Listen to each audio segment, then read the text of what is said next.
Alright, good evening folks, it's Enforcer Matt and welcome back to another Short War Summary. And today we're receiving breaking news once again out of Ukraine that several major bridges have been damaged if not completely destroyed. And we've also received news that apparently Russian and Chinese vessels have made the closest attempt and the largest attempt near Alaskan shores in history. So we have big news to cover today. Now let's go ahead and jump right into our first news article. This one is from Global Military Info. It says a combined Chinese and Russian naval force recently conducted a patrol near the coast of Alaska, and 11 Russian and Chinese ships came close to the Aleutian Islands but never entered U.S. territorial waters, according to U.S. officials. It also says that 4 U.S. destroyers and P-8 aircraft were dispatched to shadow the patrol, and it was reportedly a historical first, as it appeared to be the largest such flotilla to approach the U.S. And this is a very big deal, obviously, for very clear reasons. This is the largest flotilla to ever come this close to Alaskan shores. A very big deal, and of course we know why. The Russians are very upset with the U.S. for supplying Ukraine in their war, and the Chinese are upset as well because they want to take Taiwan, and we're trying to basically stand them down from doing that. So they're making a pretty strong show of force here. This obviously caught the attention of the U.S., and we sent out destroyers and aircraft to shadow them to let them know that we are not defenseless and we will protect our territory and we won't allow an incursion to simply go unanswered. So, pretty big news here. And in our next post here, we have one from Brent, and it says, something wicked this way comes in Alaska. And this is the largest combined Russian-Chinese battle group to approach American shores ever. And of course, that is the big deal about this headline, is the amount of ships. It was 11 of them, and not a small amount, not a one-off patrol. This was a big deal, a large group of ships this close to our territory. So, obviously, we're going to keep an eye on this one and see if it happens anymore. This could be a one-time incident where this big flotilla only comes by once. Or it could be that they increase the size of the flotilla and send it back multiple more times. We'll have to see what happens. But once again, an escalation by the Chinese and the Russians in trying to cause a conflict between the United States and also their countries as well. So moving on to our next post here, we have one from Euromaidan Press. It says the Russian media published a video of today's strike on the Chanhar Bridge in the occupied Kherson Oblast, and RT published a video claiming it captured a missile strike that damaged the Chanhar Bridge earlier today. And here in this video we can see the damage, or the explosion itself. Quite a big smoke cloud, I must say. And that bridge is definitely in foul shape, to say the least. So once again, the Ukrainians were successful in hitting another bridge, the Chanhar Bridge, and they're trying to take that one on out of commission. So they're doing a good number on that bridge right there, I gotta say. So moving on to our next post here, we can see more pictures of the damage on the Chanhar Bridge. It says right here, no more military trucks from the occupied Crimea to the mainland, occupied Zaporizhia region, Ukraine. And that is what this bridge is crucial for. It helps Russia get supplies to the Zaporizhia region, where they are fighting right now, and that is very crucial to their war effort. So let's take a look at these images here. First off, we have this one right here. Here's the big crater where the long-range missile hit. Very big hole in the road. Don't want to get your wheel stuck in that. That might be a little bit worse than a pothole.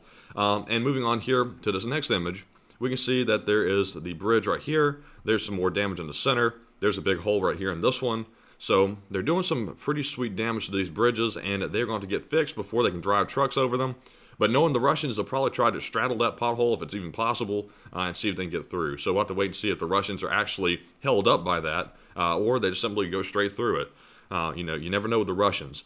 But moving on to our next post here, we have one from Visegrad 24, and we learned that 2 bridges were actually damaged here or destroyed, and we apparently have a Ukrainian 2-for-1 special. We have the, I'm going to butcher this name by the way, Henechki Bridge and the Chanhar Bridge. We already talked about this one. And they're claiming that it was hit with Ukrainian Storm Shadow missiles, and obviously they repeat once again in this post that it's critical to the defense of the Zaporizhia territory for the Russians. So it's always a good day when you see the Ukrainians taking out bridges, and they have definitely done that in bold fashion today. So let's go ahead and move on to our next news article here. This one is from Fytux News, and it says, currently there are no grounds for a peace agreement with Kyiv, and the operation in Ukraine will continue for the foreseeable future, says the Kremlin. And once again, we're seeing a flip-flop by Russia, because just a short while ago, Putin and also Russian government was calling for a peace agreement with Kyiv. They were saying that they were open for peace, and now we see that they're saying there's no grounds for a peace agreement, and they've done a complete flip-flop.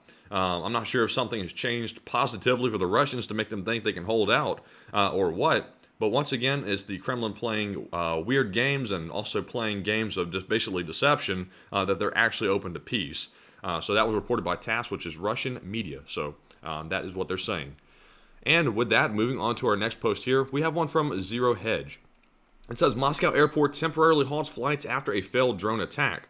And this was something we were talking about the other day with the drone attacks. They're going to have a very big psychological impact on the Russians. And here we see one of the largest Moscow airports halting all their flights after a failed drone attack. So obviously it goes without saying this will affect civilians, so they will be aware that something is going on, that they had to halt all the flights, and they might even be informed that it was a drone attack. And this is going to start wearing down the Russian population. They aren't going to be able to take this for too long because the psychological aspect of this will eventually get to them. And I believe that's the Ukrainians' goal. They're trying to make it very uncomfortable for the Russians to simply ignore the war in Ukraine. So that way, they are hoping that the Russians will put pressure on their government in some way or another to end the war or at least cut it back dramatically. Of course, that's in theory. We don't know if that'll actually turn out that way because Russia has a very restrictive and authoritarian government. But in theory, maybe the citizens could rise up and try to persuade them otherwise. But we'll have to wait and see. And we'll have to wait and see exactly how the Russians cope with this mess right here with the drones, especially right in the middle of Moscow. So the Ukrainians are definitely stepping up those attacks. And moving on to our next post here, we have a post from the ISW.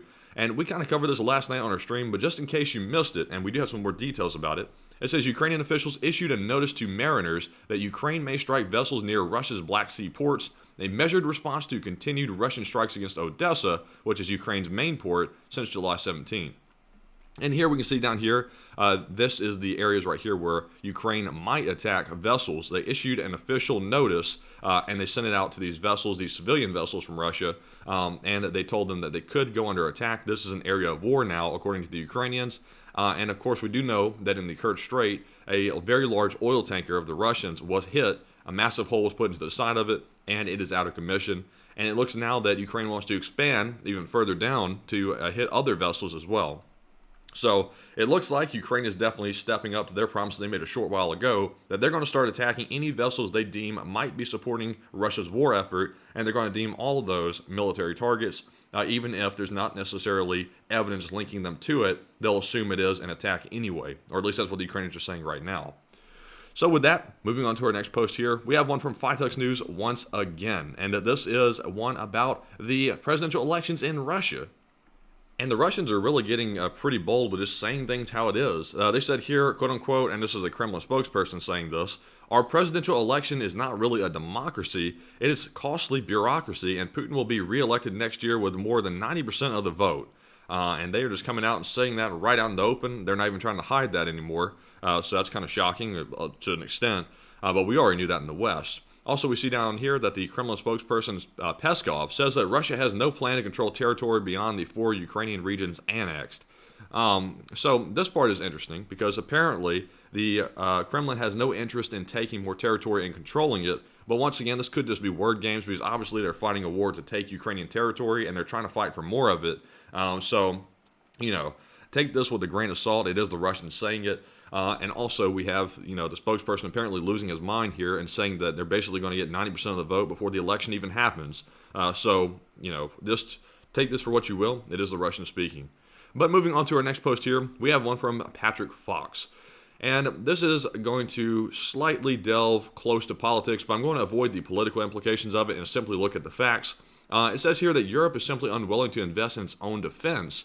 And we have a chart here showing what we're talking about. So this is selected NATO members and their defense spending. Percentage of GDP, which is the fair measure for figuring out what is being spent on defense, instead of, being skewed because we don't know what the country's making and stuff like that. So percentage of GDP is what we're using. Here we can see the United States is well above target. We're spending quite a bit. Obviously, we're one of the biggest defense spenders in the world. Now, we can see here Poland is also up there pretty high, along with Greece. But then we start getting down here to Britain. They are right on the 2% target. And then we start having France, Germany, Canada, Slovenia, and Turkey all falling below the targets for spending according to percentage of GDP. And this is something that has been brewing up as a big problem for quite some time now. A lot of NATO members aren't spending what they should be spending. They aren't budgeting properly to basically meet the targets of NATO's objectives. And with the threat in Russia, these people have to end up bumping this number up to that target because otherwise they won't be properly prepared for an invasion or some bigger war to break out. So we have to encourage these countries to start spending more on their defense, and those have to figure out where to get the money from. But being a member of NATO does have responsibilities, and this right here is somewhat shirking those responsibilities, in my opinion. But of course, everyone has their different opinions, but this is the 2% target that NATO outlined. This is what they came up with, and that's what should be followed if you're a member of NATO. So, with that being said, let's move on to our next post here. This one is from Visegrad24, and we're going to switch gears just slightly to cover a different topic area, which is China. And we can see here that we've not heard very much coming out of China between Taiwan and them, but we do see here that the Chinese Coast Guard has ramped up an attack on the Philippine Navy, and they've used water cannons to attack a small vessel, and the attack took place only 190 kilometers from the Palawan Island of the Philippines. And there you can see in this video right here, I'm going to go ahead and expand this so you can see it. There's that Chinese vessel firing a very large water cannon at a small vessel. That is a Philippine vessel, by the way. Very aggressive, and this is a physical action they're taking against the ship, which is much different than simply warning and issuing threats toward it. So the Chinese are clearly still provoking down there in the Philippines, and they're also still provoking now right next to Alaska by joining that flotilla with Russia to come by Alaska and try to threaten the U.S. as well. So we see a lot of aggression from China still. They are still acting up, but it's not being reported on like it used to be. Who knows why? The mainstream media picks and chooses what it wants to report. But we do see that hostilities are still there. And with that, that is our last piece of news for the day. Of course, it is a midday for us, so there will be much more news coming out, and which we'll cover tonight at 10 p.m. Eastern on our stream. And tonight is our fundraiser stream, by the way, so be sure to join us. We're raising money for a Ukrainian charity. Also, if you want, please put a like and subscribe to the video. It helps the channel tremendously, and also you can stay up to date on our updates more frequently. Also, if you want to go check out our Twitter page, our Twitter handle is @It'sTheEnforcer. We cover news as it happens, and we repost the most important news stories of the day, so you can stay updated minute by minute. So, also, one more thing, I almost forgot. If you want to support the channel, we do have a Patreon page. The link is in the description below. And you can support us on Patreon, which helps us to keep making these videos and keep doing this as a full-time job, at least for now, until law school gets started. But thank you all very much for watching. I hope it's been informative. And, of course, bye-bye for now.